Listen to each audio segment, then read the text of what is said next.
À un feu rouge, j'ai vu ma fille mendier de l'argent tout en tenant son petit enfant. J'ai demandé, où sont la maison et la voiture que je t'ai donnée?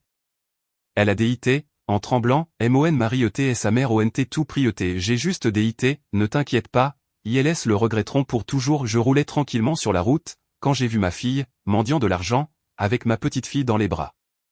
Elle m'a alors murmuré, les yeux remplis de terreur, papa, pars, s'il te plaît. Il nous surveille. C'est à ce moment-là que j'ai compris, son mari, et sa belle-mère, avaient tout orchestré. Je lui ai simplement dit, ne t'inquiète pas, laisse-moi m'occuper d'eux. Ce que je ne savais pas encore, c'était la profondeur de leur complot. Ils ne s'étaient pas contentés de la voler. Ils l'avaient acculée, traquée, poussée jusqu'à son point de rupture, et j'allais leur faire payer pour tout cela. Mais avant de continuer, dites-le-moi dans les commentaires, d'où regardez-vous cette vidéo? Je veux savoir qui suit cette histoire avec moi. Quand on atteint 66 ans, on apprend que le silence n'est pas seulement d'or, c'est une question de survie. C'est ce dont j'avais besoin. Alors que je rentrais de l'hôpital Sunrise, cet après-midi de juin, les paroles du médecin résonnaient encore dans mes oreilles, Thomas, votre tension artérielle grimpe dès que vous vous agitez. Vous devez éviter le stress. J'ai éteint la climatisation, malgré les 40 degrés extérieurs. Parfois, l'inconfort vous vide la tête, bien mieux que le confort ne le fera jamais. Le boulevard Charleston s'étendait devant moi, scintillant sous les vagues de chaleur du désert. La circulation rampait, péniblement, à l'intersection de Rainbow. Je me suis arrêté au feu rouge, les mains posées sur le volant, l'esprit ailleurs. C'est là que je l'ai vue. Une femme se déplaçait entre les voitures, maigre, et vêtue de haillons.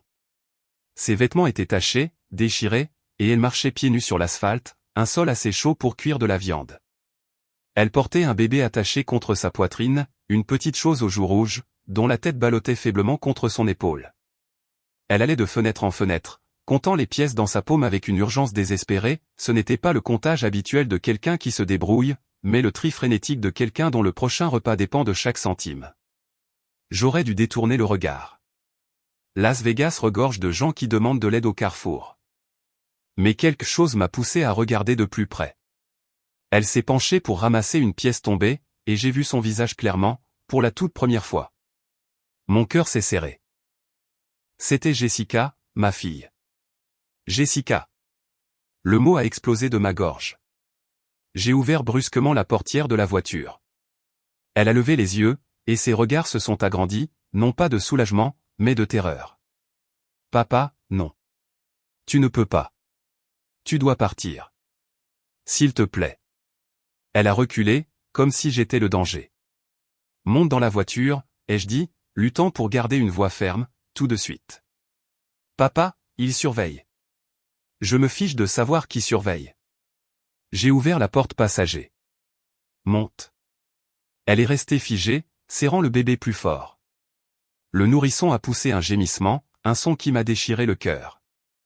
Jessica, ai-je adouci ma voix, s'il te plaît, laisse-moi t'aider. Son visage s'est effondré. Des larmes ont tracé des sillons à travers la saleté sur ses joues.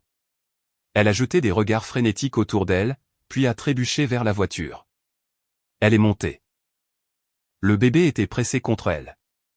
Les petits bras de l'enfant pendaient, sans force, épuisés par la chaleur. Jessica a claqué la porte, et s'est recroquevillée, essayant de disparaître dans le siège.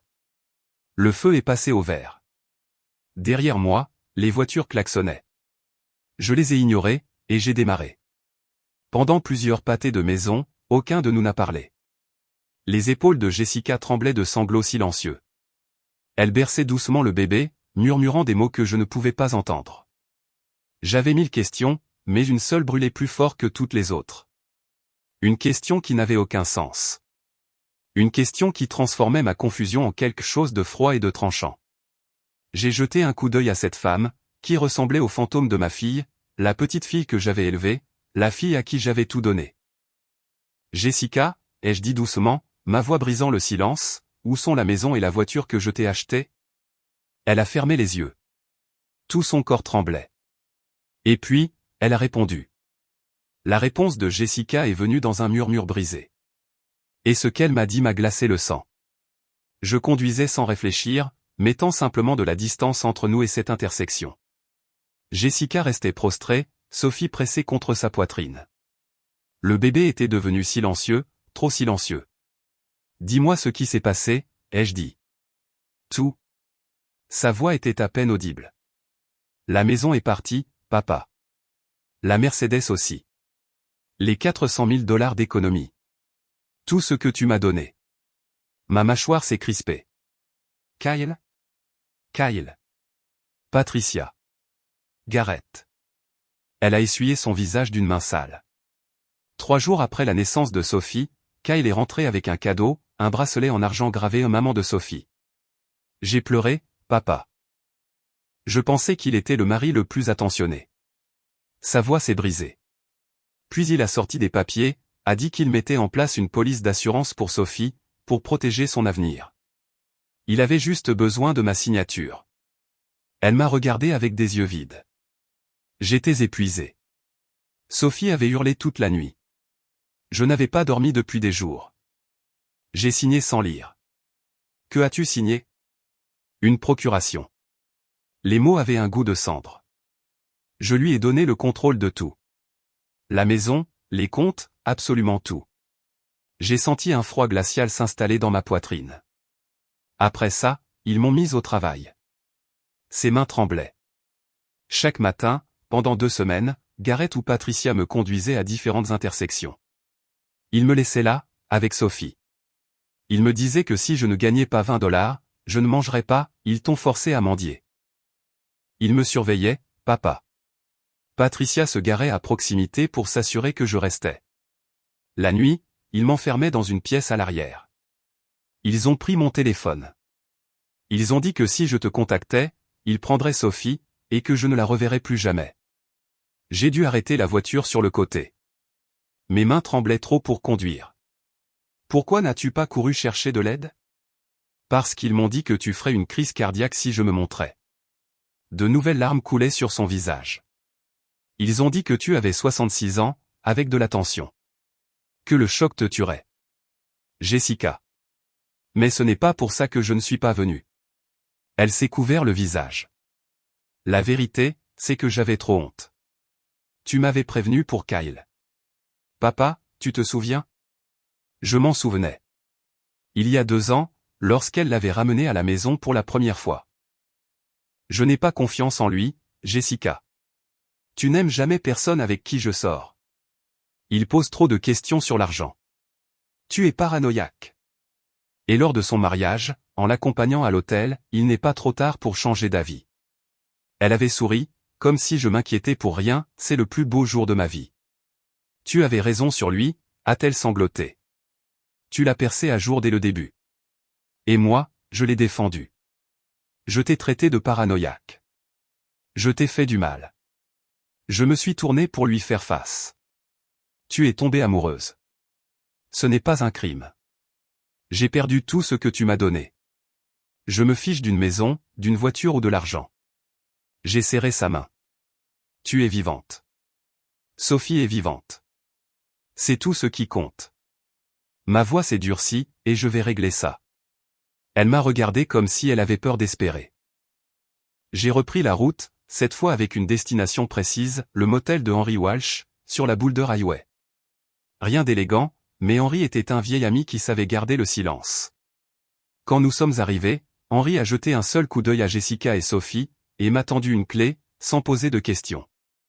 Il a apporté de l'eau et des serviettes, puis s'est éclipsé. Jessica s'est effondrée sur le lit, tenant toujours Sophie.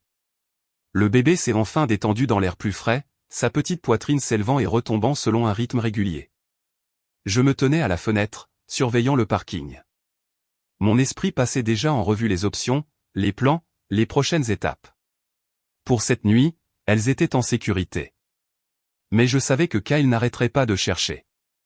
Cette première nuit chez Henry, je n'ai pas dormi. Je suis resté assis sur une chaise près de la porte, surveillant le parking à travers une fente dans les rideaux, tandis que Jessica et Sophie se reposaient enfin. Chaque paire de phares qui passait faisait bondir mon pouls. Le matin est arrivé, avec la chaleur du désert qui grimpait déjà. J'ai laissé Jessica dormir et je suis allé dans un Walmart voisin pour acheter le nécessaire, du lait maternisé, des couches, des vêtements propres, des articles de toilette. À mon retour, Jessica était réveillée, nourrissant Sophie avec un biberon que Henri avait déniché je ne sais où. Papa, dit-elle doucement, merci. J'ai simplement hoché la tête. Les mots semblaient inadéquats. Le deuxième jour s'est passé dans un calme prudent. Jessica a pris une douche pour la première fois depuis des semaines. J'ai surveillé Sophie pendant qu'elle dormait, le bébé semblait enfin paisible au lieu d'être en détresse. Les rougeurs avaient disparu de ses joues. Sa respiration était stable et douce. J'ai passé ces heures à réfléchir, à planifier. Kyle avait de l'argent, des relations, et apparemment aucune conscience. Je ne pouvais pas simplement cacher Jessica et espérer qu'il abandonne. Les hommes comme lui n'abandonnent pas. Ils passent à la vitesse supérieure. J'avais besoin d'aide. Une aide réelle. Un avocat, peut-être un détective privé, des gens qui comprenaient comment mener ce genre de combat. Mais d'abord, je devais emmener Jessica dans un endroit plus sûr. Le troisième jour a commencé comme le précédent. Calme, presque paisible. Je revenais tout juste d'aller chercher le petit déjeuner quand on a frappé à la porte. 3 coups secs. Une pause. 3 autres. La tête de Jessica s'est redressée brusquement. Son visage est devenu livide. Papa. J'ai levé la main. Ne fais pas de bruit. On a frappé de nouveau, plus fort cette fois, puis une voix est montée, mielleuse et amicale, de cette façon qui vous donne immédiatement la chair de poule. Monsieur Graham, je m'appelle Brett. Je suis ici de la part de Kyle Richardson. Il y a eu un malentendu familial, et nous aimerions en discuter. Je me suis approché de la porte, mais je ne l'ai pas ouverte. Il n'y a rien à discuter. Monsieur, je comprends que les émotions soient vives, mais Jessica est la femme de Kyle. Sophie est sa fille. Si nous pouvions juste. Jessica ne veut pas le voir. Un silence. Quand Brett a repris la parole, le ton amical s'était évaporé. Monsieur Graham, Kyle a des droits légaux en tant que père de Sophie. Si vous hébergez Jessica et l'empêchez de rentrer chez elle, cela pourrait être considéré comme une entrave au droit de garde. Droit de garde? J'ai gardé ma voix calme malgré la rage qui montait. Kyle les a mises à la porte. Ce n'est pas la version de Kyle, monsieur. La menace était maintenant évidente. Il dit que Jessica est partie volontairement, qu'elle a abandonné le mariage. Il est très inquiet pour le bien-être de Sophie, surtout depuis que Jessica a été trouvée en train de mendier dans les rues. Ma main s'est serrée sur la poignée de la porte. Voici ce qui va se passer, ai-je dit calmement. Vous allez partir. Vous allez dire à Kyle que Jessica et Sophie sont en sécurité. Et vous allez lui dire que s'il s'approche d'elle à nouveau, il le regrettera. Brett a ricané. C'était un son hideux. Monsieur, vous êtes un vieil homme avec des problèmes cardiaques. Kyle a des ressources, des avocats, des relations. Il peut rendre les choses très difficiles pour vous. Sortez de ma propriété. Ce n'est pas votre propriété. C'est un motel. Un autre silence. Nous les retrouverons, monsieur Graham. Et la prochaine fois, nous ne serons peut-être pas si polis. Ces pas se sont éloignés. Un instant plus tard, j'ai entendu un moteur démarrer et s'éteindre au loin. Je me suis retourné pour trouver Jessica debout derrière moi, Sophie serrée contre elle. Elle tremblait. Ils savent où nous sommes, a-t-elle chuchoté. Pas pour longtemps. J'ai saisi mon téléphone et j'ai appelé Henri. Nous devons partir, maintenant. Henri n'a pas posé de questions. En 15 minutes, il a préparé une sortie par l'arrière et m'a assuré qu'il dirait à quiconque poserait la question que nous étions partis il y a plusieurs jours. Alors que j'installais Jessica et Sophie dans la voiture, mon esprit travaillait déjà sur les prochaines étapes. Kyle nous avait trouvés une fois par chance, ou par ses relations. Il nous retrouverait encore si nous continuions à fuir. Je devais arrêter de courir, et commencer à contre-attaquer. Mais je ne pouvais pas le faire seul. S'ils nous avaient trouvés une fois, ils nous retrouveraient encore, et la prochaine fois, ils amèneraient peut-être la police. Henderson n'était qu'à 20 minutes de Las Vegas, mais on aurait dit un autre monde, plus calme, plus sûr. Le complexe d'appartements que j'avais arrangé via un ancien collègue nécessitait un accès par carte, et possédait des caméras de sécurité à chaque entrée. J'ai accompagné Jessica et Sophie à l'intérieur, je lui ai montré comment doubler le verrouillage, et je lui ai fait promettre de n'ouvrir à personne, sauf à moi. « Où vas-tu » a-t-elle demandé. « Chercher de l'aide. Le bureau de Samuel Porter se trouvait dans un bâtiment professionnel près du tribunal du comté de Clark. Je connaissais Sam depuis 15 ans. Nous avions siégé ensemble au conseil d'administration d'une association, à l'époque où j'avais encore du temps pour ce genre de choses. Il était vif, méthodique, et ne perdait pas de temps en politesse. Quand je suis entré dans son bureau cet après-midi-là, il a jeté un coup d'œil à mon visage et a dit « Qui dois-je enterrer ?» Je lui ai tout raconté. Il a écouté sans m'interrompre, prenant des notes d'une écriture soignée. Quand j'eus fini, il s'est renversé dans son fauteuil. « Tu as besoin de plus qu'un avocat, Thomas. Tu as besoin d'un enquêteur. » Il a décroché son téléphone. Kenneth Morris. Le meilleur enquêteur financier que je connaisse.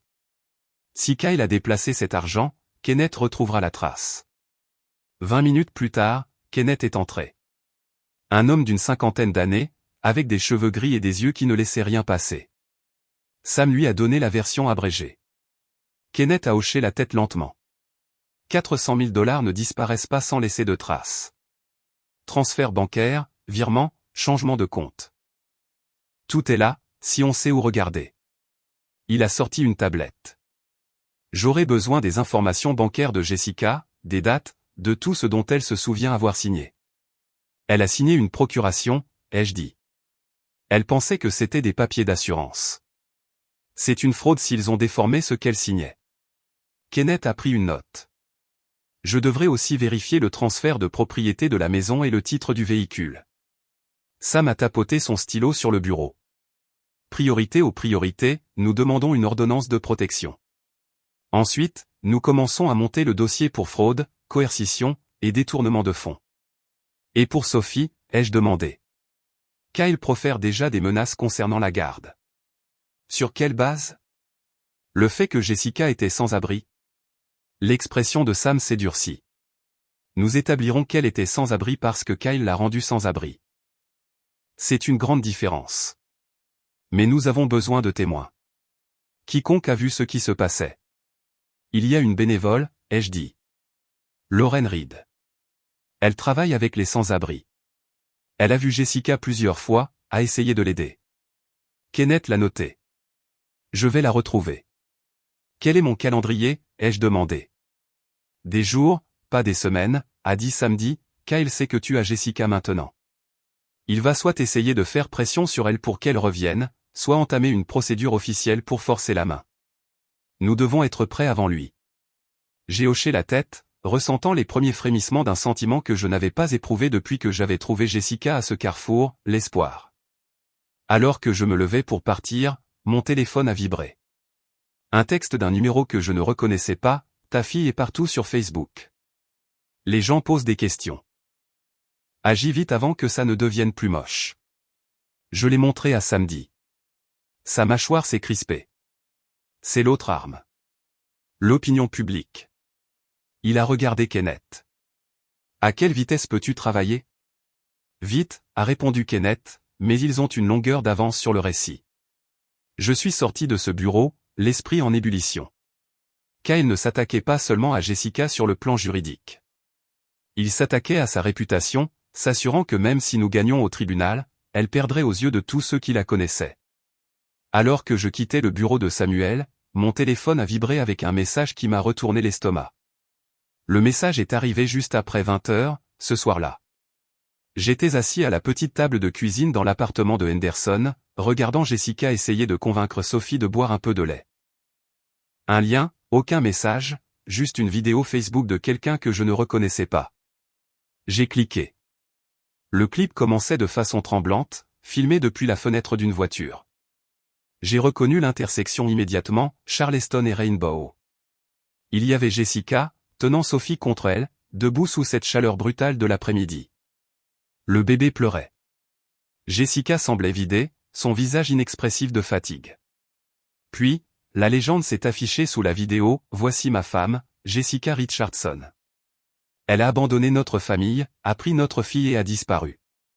Elle est mentalement instable et refuse toute aide. Si vous la voyez, contactez-moi s'il vous plaît. Je veux juste que mon bébé rentre sain et sauf à la maison. Posté par Kyle Richardson. Il y a 2 heures seulement, et déjà plus de 15 000 vues. J'ai senti le sol se dérober sous mes pieds. J'ai fait défiler vers le bas. La section des commentaires était brutale. Quelqu'un avait écrit « Quel genre de mère utilise un bébé pour arnaquer les gens ?»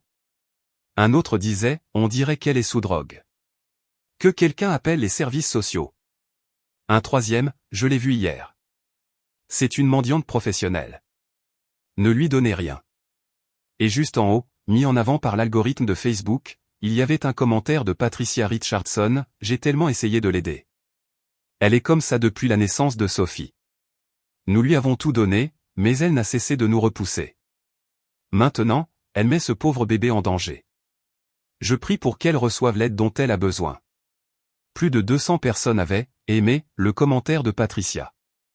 Des dizaines avaient répondu avec sympathie pour Kyle et colère envers Jessica. J'ai entendu un petit bruit à l'autre bout de la pièce. Jessica avait vu ma tête. Elle a posé le biberon de Sophie et s'est approchée, les mains déjà tremblantes. Qu'est-ce qu'il y a? Je ne voulais pas lui montrer, mais elle a pris le téléphone de mes mains avant que je ne puisse l'en empêcher. Elle a regardé la vidéo en silence. Puis, elle a lu les commentaires. Sa respiration s'est accélérée. Ses yeux se sont agrandis, humides. Ils disent que je suis une mauvaise mère, a-t-elle chuchoté. Ils disent que j'utilise Sophie pour l'argent. Ils pensent que je... Sa voix s'est brisée. Elle s'est effondrée sur la chaise à côté de moi et a pressé ses deux mains sur sa bouche, essayant de retenir un sanglot. Tout le monde pense que je suis un monstre. J'ai retiré le téléphone et je l'ai posé face contre table. J'ai mis ma main sur son épaule et je l'ai senti trembler sous ma paume. Ils ne connaissent pas la vérité, ai-je dit doucement. Ils ne savent pas ce que Kyle t'a fait. Mais ils le croient, a-t-elle lâché dans un cri étouffé. 200 personnes le croient. J'avais envie de jeter le téléphone par la fenêtre. J'avais envie de rouler jusqu'à la maison de Kyle et de le traîner dans la rue. Mais au lieu de cela, j'ai repris mon téléphone et j'ai appelé Samuel. Il a répondu à la deuxième sonnerie. Je l'ai vu, a-t-il dit avant que je ne puisse parler. Ça a déjà été partagé plus de 400 fois. Nous devons répondre, ai-je dit, la voix serrée. Nous devons dire aux gens ce qui s'est réellement passé. Non, a dit Samuel catégoriquement. On ne fait rien. Samuel. Thomas, écoute-moi. Si tu réponds maintenant, tu auras l'air d'être sur la défensive. Tu auras l'air désespéré. Kyle veut que tu te battes contre lui en public, parce qu'il sait qu'il peut contrôler ce récit. Il a Patricia qui le soutient. Il a la sympathie des gens. Chaque mot qu'il poste, chaque commentaire que Patricia laisse, tout cela est une preuve. Cela montre une coordination. Quand nous irons au tribunal, nous utiliserons chaque mot contre lui. Mais pour l'instant, tu restes silencieux. Tu laisses la vidéo se propager. Tu laisses Kyle penser qu'il est en train de gagner. J'ai serré la mâchoire. Donc, on le laisse mentir? On le laisse creuser sa propre tombe, a dit Samuel. Et quand le moment sera venu, nous l'enterrons avec la vérité. Je détestais ça, mais j'avais confiance en Samuel. D'accord, ai-je dit. J'ai raccroché et j'ai ouvert mes messages. J'ai trouvé le nom de Nathan Clark, le journaliste avec qui j'avais travaillé il y a des années sur une affaire de corruption municipale. J'ai tapé 4 mots, pas encore, mais bientôt. Jessica avait cessé de pleurer. Elle fixait la table, le visage vide. Tout le monde pense que je suis une menteuse, a-t-elle dit doucement. Non, ai-je répondu. Tout le monde pense connaître l'histoire. Ils ne la connaissent pas, mais ils la connaîtront. Je suis resté avec elle jusqu'à ce que Sophie s'endorme. Puis je me suis installé sur la chaise près de la porte, et j'y suis resté toute la nuit, mon téléphone sur les genoux, rafraîchissant le poste de Kyle toutes les heures. 22h, 22 000 vues. Minuit, 31 000. 3 heures du matin, 43 000. Au matin, la vidéo comptait 50 000 vues. Et je savais que le prochain coup de Kyle ne serait pas en ligne. Il viendrait en personne. On a frappé juste après 21h, ce soir-là. 3 coups violents contre la porte de l'appartement. Précis, délibéré. J'étais debout avant même que le deuxième coup ne finisse. Jessica a levé les yeux du canapé, le regard pétrifié de peur. Je me suis approché de la porte et j'ai regardé par le judas. Un homme se tenait dans le couloir, grand, la trentaine, portant une chemise boutonnée impeccable. Son visage était calme, presque ennuyé. « Monsieur Graham » a-t-il dit, d'une voix froide et mesurée. « Je suis Gareth Richardson, le frère de Kyle. Je pense que nous devrions parler. » Je n'ai pas ouvert la porte. Nous n'avons rien à nous dire. Je ne suis pas d'accord. Vous avez pris la fille de Kyle. C'est un enlèvement, au Nevada. Et vous êtes un vieil homme qui interfère dans une affaire de garde. C'est dangereux. Éloignez-vous de ma porte. Gareth a souri à travers le judas. Une expression mince, sans joie. Vous avez eu des problèmes cardiaques, n'est-ce pas, monsieur Graham? Les situations stressantes peuvent être très dures pour un homme de votre âge. Les crises cardiaques arrivent tout le temps, même aux hommes qui pensent être prudents. Ma main s'est serrée sur le cadre de la porte. Vous devriez penser à votre santé, car s'il vous arrivait quelque chose, Jessica serait de nouveau toute seule, et Sophie finirait exactement là où est sa place. Il a ajusté son col. Passez une bonne soirée, monsieur Graham. Puis il a descendu le couloir vers l'ascenseur. Je suis resté là, le cœur battant à tout rompre. Jessica s'est approchée derrière moi, Sophie pressée contre son épaule. Qui était-ce? Le frère de Kyle, Gareth. J'ai verrouillé le pen dormant et la chaîne. Il essayait de nous faire peur, mais mes mains tremblaient. 30 minutes plus tard, mon téléphone a sonné. Kenneth Morris. J'ai répondu immédiatement. Dis-moi que tu as quelque chose. C'est le cas, Thomas.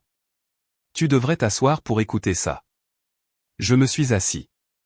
J'ai réussi à entrer dans les dossiers financiers de Jessica, a dit Kenneth. Et j'ai trouvé une police d'assurance vie que Kyle a souscrite 3 jours après la naissance de Sophie. 500 000 $. Bénéficiaire, Kyle Richardson à 100%. La pièce est devenue très silencieuse. Il a pris une assurance vie sur la tête de Jessica, ai-je dit lentement. Oui, et il y a plus. La voix de Kenneth était grave. J'ai récupéré les relevés téléphoniques de Patricia, ses données GPS. Elle était à cette intersection chaque jour pendant 2 semaines. Charleston et Rainbow. Elle regardait Jessica mendier. Et j'ai trouvé des SMS entre Kyle et Brett.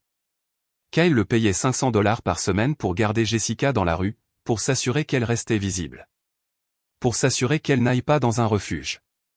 Ma vision s'est brouillée. Il lui faisait du mal volontairement, ai-je dit. Exactement. Il voulait Jessica dehors, sous la chaleur, épuisée, désespérée, attendant qu'elle s'effondre, attendant un accident, un coup de chaleur, une déshydratation, ou pire. Et si elle mourait, Kyle empochait un demi-million de $, en plus de tout ce qu'il lui avait déjà volé. Je ne pouvais plus parler.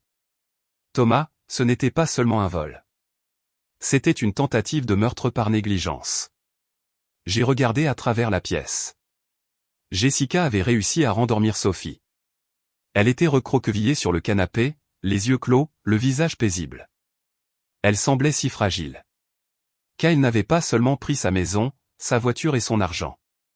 Il avait essayé de l'effacer.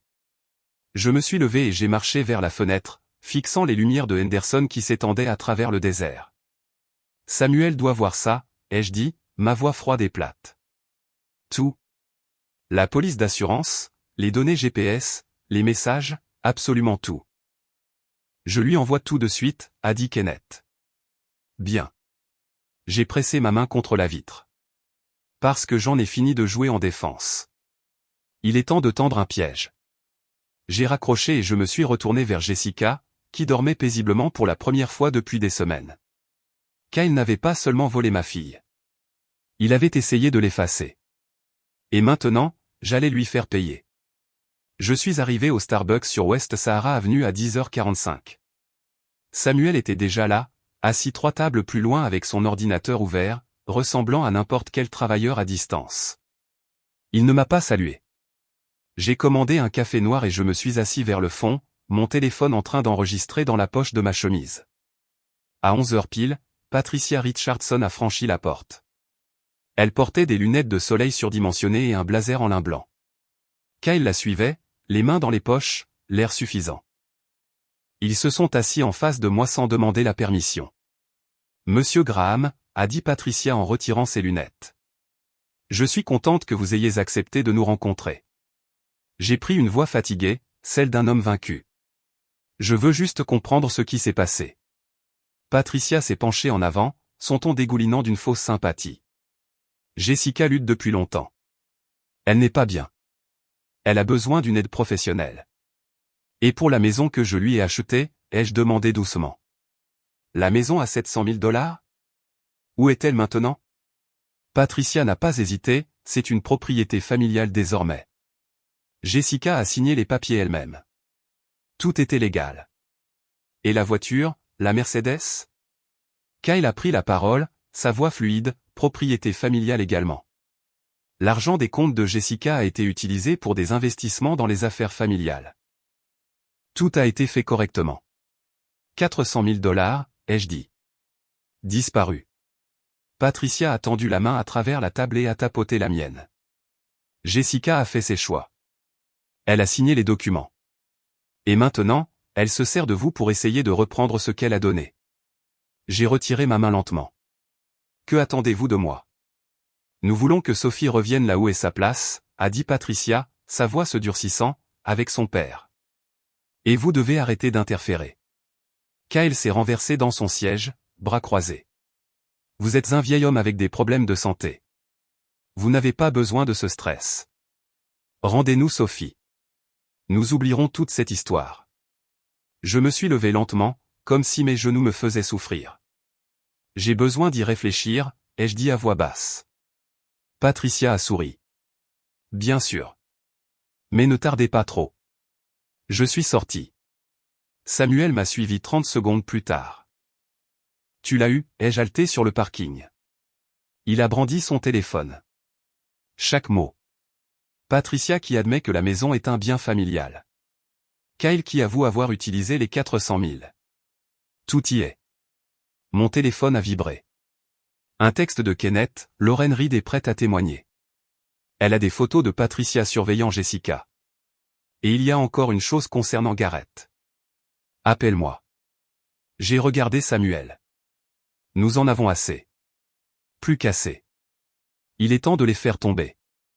J'ai jeté un dernier regard vers le Starbucks. À travers la vitre, Patricia et Kyle riaient de quelque chose. Ils n'avaient aucune idée de ce qui les attendait. Le message de Kenneth sur Garrett laissait entendre une ultime vérité, mais cela devrait attendre notre dernière confrontation avec Kyle. Kyle Richardson est entré dans le bureau de Samuel à 14h pile, au 11e jour.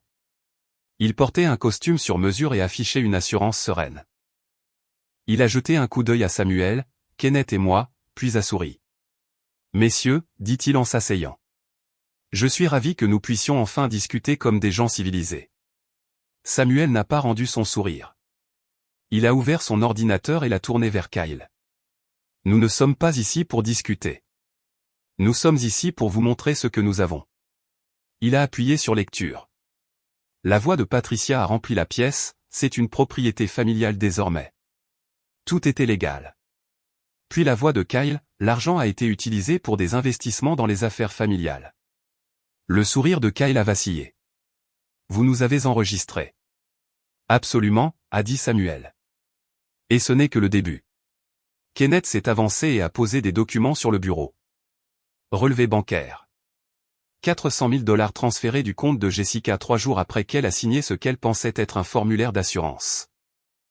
Aucune autorisation. Juste volatilisé. Kyle s'est redressé. Jessica m'avait donné accès. Non, a dit Kenneth. Elle a signé une procuration que vous avez déguisée en assurance vie, et votre frère Garrett a contrefait sa signature cette fois sur l'acte de propriété de la maison. Le titre de la voiture, les formulaires bancaires, les demandes de crédit. C'est de la fraude, du faux et usage de faux, et de l'usurpation d'identité. Le visage de Kyle est devenu pâle. Kenneth a sorti un autre dossier. Police d'assurance vie, 500 000 $, souscrite 3 jours après la naissance de Sophie. Bénéficiaire, Kyle Richardson à 100%. Kyle gardait le silence. Le GPS de Patricia montre qu'elle était à l'angle de Charleston et Rainbow tous les jours pendant 2 semaines, a regardé Jessica mendier, a continué Kenneth. Et nous avons les SMS entre vous et Brett. Vous le payez 500 $ par semaine pour garder Jessica à la rue. Vous ne vous contentiez pas de la voler, Kyle. Vous attendiez qu'elle meure. Le silence s'est fait pesant. Kyle a agrippé les accoudoirs. C'est. Vous déformez tout. L'assurance était pour la sécurité de la famille. Alors pourquoi le bénéficiaire est-il seulement vous? A demandé Samuel. Pas Sophie, pas Jessica. Juste vous? Kyle a ouvert la bouche, puis l'a refermée. Samuel a fait glisser un dernier document sur le bureau. Nous avons déposé une plainte ce matin. Fraude civile, vol, complot. Nous transmettons également le dossier au procureur de la République pour des poursuites pénales, et j'ai fait geler tous les actifs, la maison, la voiture, les comptes, absolument tout. Kyle s'est levé brusquement. On peut s'arranger. Je rendrai l'argent. On peut conclure un accord. Trop tard pour ça, a dit Samuel. Je me suis levé et je me suis approché, pour être juste en face de Kyle. Tu as essayé d'effacer ma fille, ai-je dit calmement.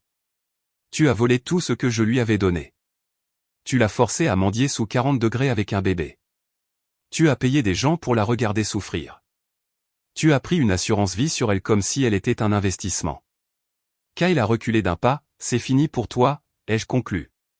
Kyle a regardé autour de lui une dernière fois, puis s'est tourné vers la porte. Sa main tremblait lorsqu'il a saisi la poignée. Il est parti sans un mot de plus. Samuel a expiré et s'est tourné vers moi. Ce n'est pas tout à fait fini. Mais Thomas, nous venons de gagner la bataille la plus importante. J'ai regardé par la fenêtre. En bas, dans la rue, Kyle marchait vers sa voiture, les épaules affaissées. Son assurance était brisée. Pour la première fois en 2 semaines, je pouvais enfin respirer. 3 mois plus tard, je suis repassé par ce même carrefour, Charleston et Rainbow. Le feu est passé au rouge, et je me suis arrêté. C'était octobre, il faisait 25 degrés, une température supportable après ces journées d'été brutales. Le procès avait réussi. La maison avait été remise au nom de Jessica. La Mercedes récupérée. La majeure partie des 400 000 $ restitués. Samuel avait été implacable. Les preuves de Kenneth étaient irréfutables. Kyle et Patricia faisaient l'objet d'une enquête criminelle pour fraude, contrefaçon, complot et tentative d'exploitation. Garrett avait été arrêté alors qu'il tentait de fuir vers l'Arizona. Il attendait son procès en prison. Brett avait témoigné contre Kyle pour obtenir une réduction de peine. Il avait tout avoué, les 500 $ par semaine, la surveillance, les instructions pour maintenir Jessica dans la rue. Nathan Clark avait publié toute l'histoire. Elle était devenue virale, avec la vérité cette fois, un père de Las Vegas expose le complot de son gendre pour voler la vie de sa fille.